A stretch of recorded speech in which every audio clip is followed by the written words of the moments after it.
Good afternoon, traders. It's Mark here from the day trading room. The time is 20 past 12 in the afternoon on Tuesday, the 9th of November. That's London time, 20 past 12 London time. And we've got a few days to run over. We've got Thursday's trend day, which you can see in front of you. We've got Friday's day after trend day, and Monday's very quiet sort of range bound trade.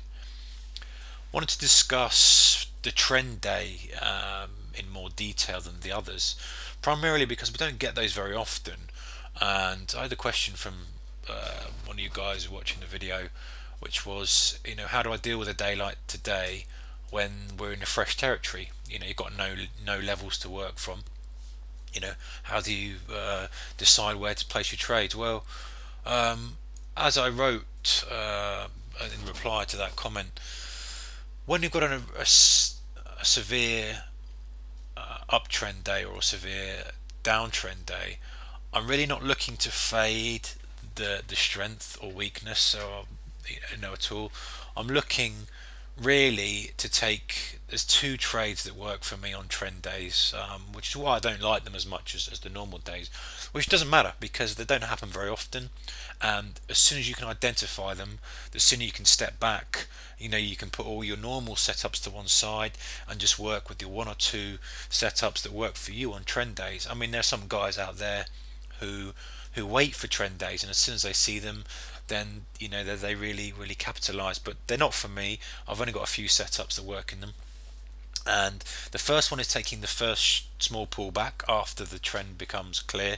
So that's normally within the first hour or so, if not the first half an hour. You see that the strength of the market with the gap. You see the market push. You wait for that first pullback, and then there's your entry looking for a new high. And the second trade is a deeper cycle. I'm waiting for the market to cycle lower, and then push higher. So that's it really. And then after that, if I those are what I'm looking for. If I get on them, great. If I don't, then I'll just wait for the next day. The next day normally offers some great opportunities. My priority on trend days, obviously apart from managing my risk on those two setups, is to keep an eye out for levels that may come into play the next day, because that's for me when I can get aggressive. That's for me when I can take trades with more size, with more authority, and with more manageable risk. And they're my preferred trades, so I play to my strengths, and I will go in smaller size and just with a couple of setups on trend days. So let's go through this trend day now. I'm going to bring in the Dow Cash chart. This is the 5-minute Dow Cash. Let's just sort this out so it's clear. This is what I'm working on up here. Yellow lines are indicating the whole numbers: 10,500, 11,500, 11,400. And we all know that over the last week we were stuck in this sort of range, and I put this up many times in the videos. 11,100 was the sort of central pivot point, if you like. We'd probed higher, lower, and then the Thursday trade just popped us out of that range and put us into an uptrend. So first pullback. This is the first little pullback on the 1-minute charts. It's this. You can see drawing my level of congestion. This just basically, there was a lot of congestion here. It popped through. So that's really my first pullback trade. Back to that point. Most of the time you won't even get it going back to that point. It's great. It comes back to that point.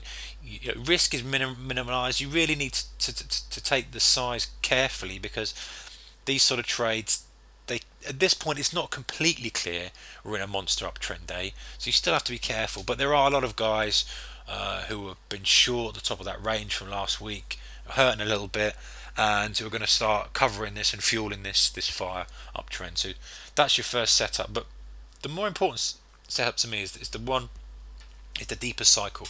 Now markets move in cycles.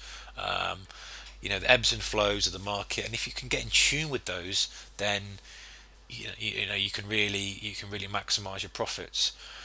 And I want to talk about indicators. Now I don't really use indicators a lot. I've got the occasional moving average on trend days, obviously volume, and I use support and resistance for the majority of the time.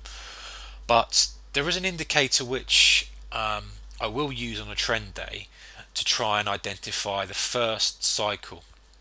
Now, when I first started trading, I would put loads of indicators on my charts, and then I would try and find setups around those indicators.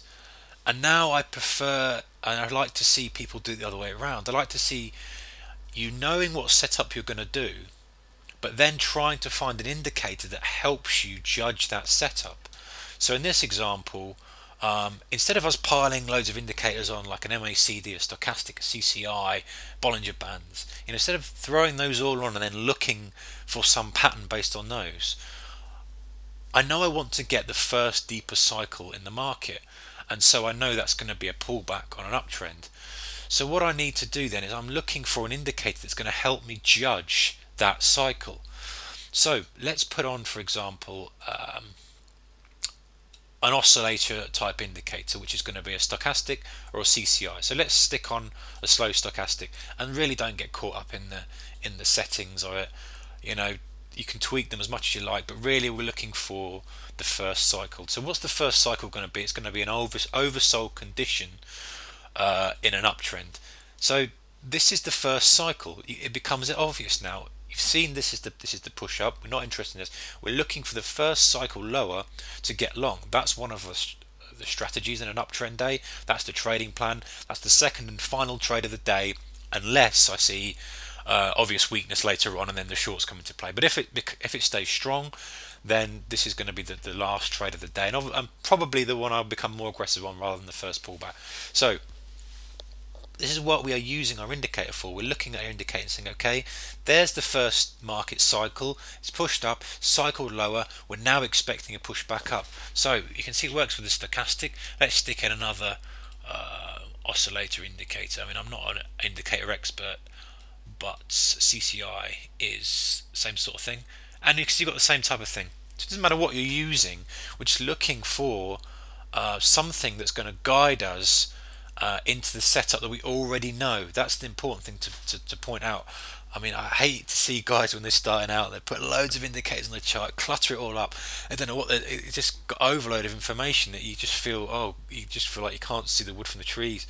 And they try and fit setups to that indicator that they're looking for the oversold, they're looking for the Bollinger Band touch, they're looking for this, that, the other. It just makes life so much harder than it needs to be. We know we're looking for a cycle in price. We know that's going to be a pullback and an uptrend. Okay, if it comes back to support, even better.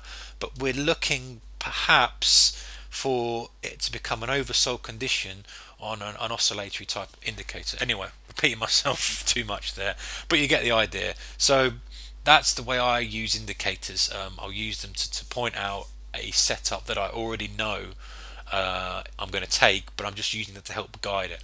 So that was the second setup of the day for me. That the deeper pullback, which actually coincided quite nicely with a few other things, which is what the best trades are all about. The flush here around the midday level. That's the midday New York time, 5 p.m. London time. Around that sort of level, any around the lunchtime period, a little flush, little spike down. We had a low ticks earlier on, and really, look at the ticks. They couldn't get even lower than minus 600. So there's loads of strength there. Flush in volume, and then you're going to have to sit and wait for that. You're going to have to sit and wait, and a revisit to highs would be nice, but often it's just going to chop around and give you your 10 or 20 ticks, and as I say, happy to take that and looking towards the next day. So let's have a look at the day after and how we used the day's levels from that trend day to help us. Let me just clear this out. I'm going to stick with the Dow Cash because that's really what we're trading when we're trading the YM, because the actual value of the futures changes as the month progresses. So really the only constant is the cash. The futures relative to the cash changes slightly, so I like to use the cash. Anyway, let's talk about what we're going to. It became obvious that 11,400 was a key level. You can see how we basically stuck to it, and for the most of that trend day during the lunchtime, we just probed up and down before continuing our cycle higher. And so for me, that was a level that was to be looked at the next day. As was the top of this little range here. You can see it was 11,411.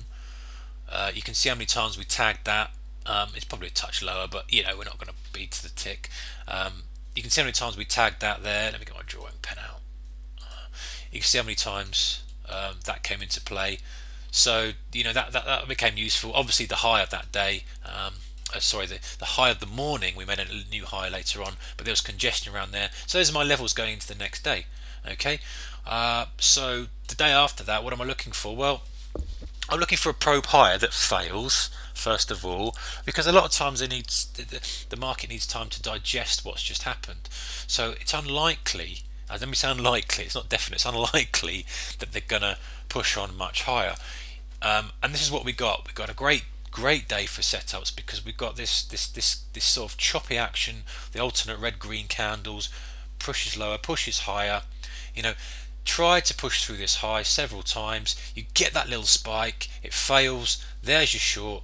There's your stop, and you're looking for it to pull right back into the middle of the range, if not to the bottom of the range. So you're looking for scales here, and then really low ticks. So there's your low tick, and then holding a small position perhaps for a move down there. But for me, I was all out on that low ticks. So that's a good setup. And then obviously the next setup is the one we've been waiting for all day. And if I pull the 5 minute back in, I'm running out of time here, so I'll run through it quickly. We're looking for that pullback to the 11,400 level. It was so key on that trend day before, so we're looking for any support at that level during the next day. And don't forget, this is the YM, so these numbers aren't going to correspond with the cash, but that is the 11,400 level right there.